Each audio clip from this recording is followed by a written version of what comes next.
പാകിസ്ഥാനെതിരായ തിരിച്ചടി തുടരുകയാണ് ഇന്ത്യ. മുന്നറിയിപ്പില്ലാതെയാണ് ഉറി ഡാം തുറന്നുവിട്ടത്. ഇതോടെ പാകിസ്ഥാൻ അധീന കശ്മീരിലെ വിവിധ പ്രദേശങ്ങളിൽ വെള്ളം കയറി. മിന്നൽ വെള്ളപ്പൊക്കത്തെ തുടർന്ന് ജനങ്ങളെ മാറ്റിപ്പാർപ്പിച്ചു. സിന്ധു നദീജല കരാർ മരവിപ്പിച്ചതിന് ശേഷമുള്ള ആദ്യ പ്രധാന നടപടിയാണിത്.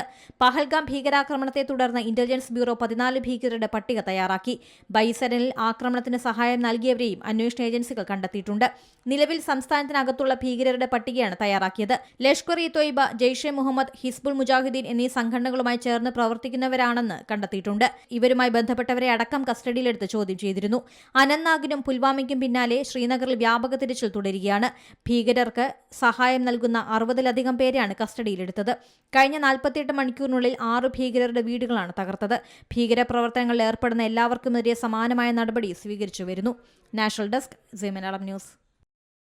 ഏറ്റവും പുതിയ വാർത്തകളും വിശേഷങ്ങളും വിരൽ തുമ്പിലറിയാൻ സീ മലയാളം ന്യൂസ് എല്ലാ ഡിജിറ്റൽ പ്ലാറ്റ്ഫോമുകളിലും ലഭ്യം.